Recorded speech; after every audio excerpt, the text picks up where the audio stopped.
Yes. I, Yes. Yes. I have to go after Caleb Williams, to be honest. Do it. Do it.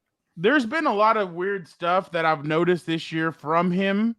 And I met him. I've met him twice. I actually thought he was a good guy. He's chill.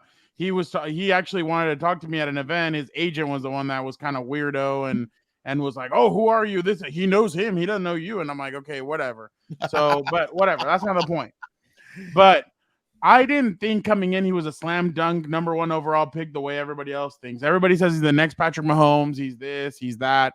For everybody who didn't watch the USC game over the weekend or didn't see the viral video of him, as soon as they lose, he goes straight over and starts crying with his mom, or supposedly crying. She, for some reason, has a play sheet in her hand, is able to cover his face with it and not show that he's crying. Then he goes into his press conference and they ask him how he felt, whatever. He's like, I feel like going home, cuddling up with my dog and watching shows. And I was like, holy shit, dude, your answer and your actions just earned you. Maybe you're not like, you know how when you play Madden and you try and get your player drafted, he's a top 15 pick right now, top 20. Like, I wouldn't touch him if I was an organization. Why? Wow. It's not because of the crying. Everybody cries. I get it. But you still have a whole season. Like, you have a couple of games left. You still have a bowl game. You kind of threw your teammates under the bus. Yes, you had a good game. And your defense is terrible. It's one of the worst. But 3 weeks ago, when you played Notre Dame and you shit the bed, did your teammates go and cry and crap on you?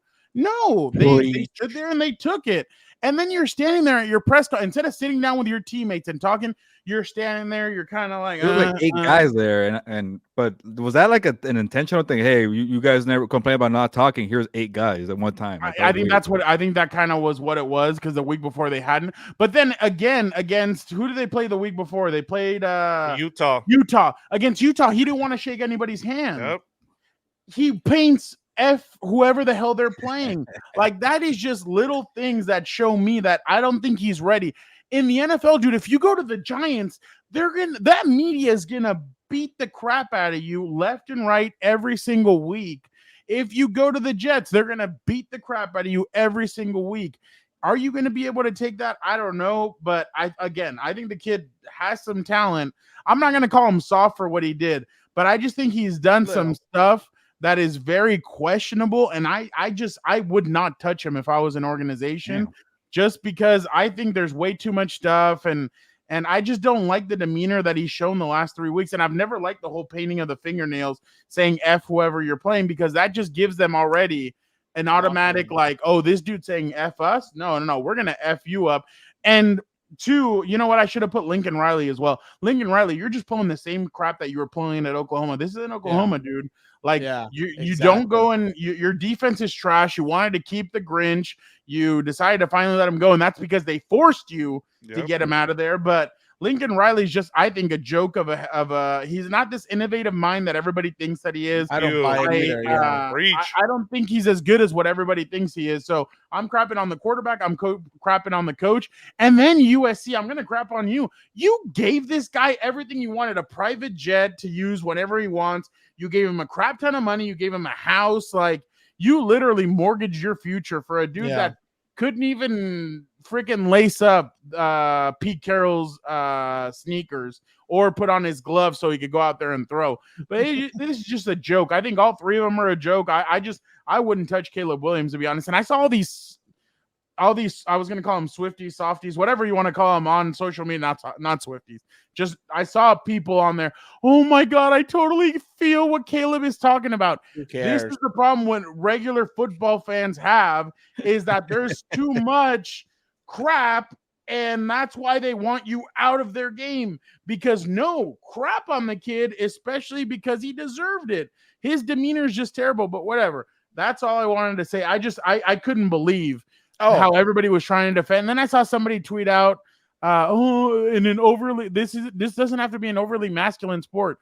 Dude, they're going out there and beating the crap out of each other. What do you like? If he comes into a locker room with like I don't know, like who's like the toughest SOB right now out there? Whoever you want to put. But if he comes into a locker room with like a Derwin James or somebody like that, like guys are gonna smell BS right away. And I think there's some BS coming off. I don't mean to cut you off, but like it's no, you're good. I'm not even done. about like, oh, is he a tough guy? It's like you look like a me guy. You know, there's cameras everywhere. You're going over there knowing that everyone's gonna follow you. Go hug your mom behind closed door, or even in front of your teammates. I don't care. Just make sure the cameras are off. That's fine. But like everything he does is like me, spotlight, the nails, and this and that. And it's like, look, I'm not gonna punch the guy to say, okay, I won't touch him, you know, with the 10 pick or whatever. But you can tell he's checked out, and he checked. You're part of the reason why you're checking out with these losses. Yeah, it's on Lincoln Riley on a terrible defense. I'm done watching USC games. They can't be anybody. Like anybody with a pulse, you can't be. They're like the Dolphins of the college football. They can't be anybody good. Colorado almost came back on them. Like all these terrible teams they can't do anything. That he's a good quarterback. I get that, but like I'm with you with a lot of me stuff, checking out. Like, okay, now you have 4 losses. You're probably like, oh, I'm ready to go to the NFL. Yeah, it's probably one of the problems about having an extra year. You're ready to go. I get it. But you still got to be a professional. You're getting paid NIL money now, and you're still making it about yourself. I don't know. How many scouts weren't there to watch that game? How many scouts and GMs weren't there to watch that game? And you just completely overshadowed the whole team and you made it about yourself. And unfortunately, I really don't. If I had the number 1 pick, I'm going Marvin Harrison Jr. That guy, I can already. By the way, did you see Marvin Harrison Jr. pulled a Joey Bosa? They were asking him about his play and how good he is. He's like, y'all are wasting your time. My brother is coming up in 2 years, and he's even better than I am. And you're like, oh crap! Like, how can that be possible? But I just wouldn't. I just think that like you said, it's a lot of me. And yeah, there can be a me in basketball, there can be a me in baseball, but when it comes to football, there's no me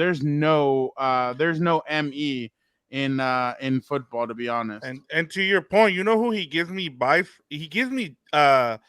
what's his name? Russell Wilson vibes. Like, and then the way he plays football too, like he doesn't stay within the structure of the football game. He does a lot of, you know, like he'll run out of the pocket and make plays. Like I'm not sold on the guy. Like I've been talking to people, they're like, yeah, like would you draft him number 1? I'm like, look, man, as Dan and Dago always says, like don't mortgage all your future. I wouldn't even trade up to get a quarterback in this. And I understand that there's going to be a lot of good quarterbacks, but the other thing too is NIL money. Look, go and get all the money, but when you're bringing in $10 million this year, it's kind of hard to be like, hey, I should care. And this goes to Gilbert's point. That's probably why he doesn't care. That's why he's thinking about me. Like, hey, I'm already ready to move on. And this also has to do with coaching, as you brought up, Fernando. Lincoln Riley is terrible at, you know, getting these guys ready. Look at the guys he's had. Baker Mayfield hasn't done anything in the NFL. Kyler Murray, another me guy. So if everybody's like Jalen Hurts, but Jalen Hurts came from. But the thing is, Jalen Hurts came from Alabama. No, he came from the Nick Saban tree. So he was. And that's not a me. That's a tough dude. Like he doesn't even talk to anybody. Yeah. So I completely agree. I was gonna say I will call it soft, and here's why. If you are, I don't know if they have captains at USC or not, but if all these kids want to be the quarterback to get the bag, face of the franchise, whatever you want, that's the face of your franchise when you struggle. If Bryce Young right now were to hop up in the stands because he's 1-9 and cry, I don't know. You might as well should just forfeit the rest of the games because that guy's out.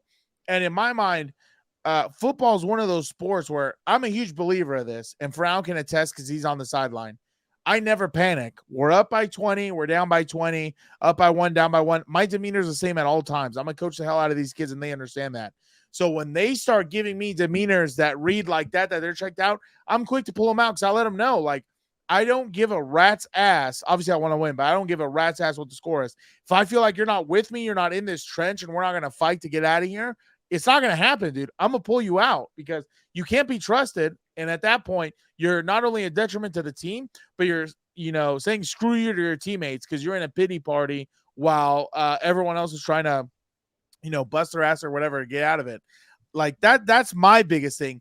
As a leader, you are going to be in front when the moments are great, and you damn sure better be there in the front when the moments are like this where it's tough, because that's what you want to be as a quarterback. That's the type of quarterback you want. I'm sure Peyton Manning, the first year, his rookie year, when he set the record for most picks by a rookie, I don't think they had a good record and everything else. I'm sure he was at the front of that line every single time to take the blame. Just like when they won the Super Bowl, he was right in front. You know what I'm saying? Like, that's my biggest thing. And you have to be a leader, dude. And as a leader, you're selfless, not selfish. You put the emotions of your teammates ahead of yourself. Frown can attest also.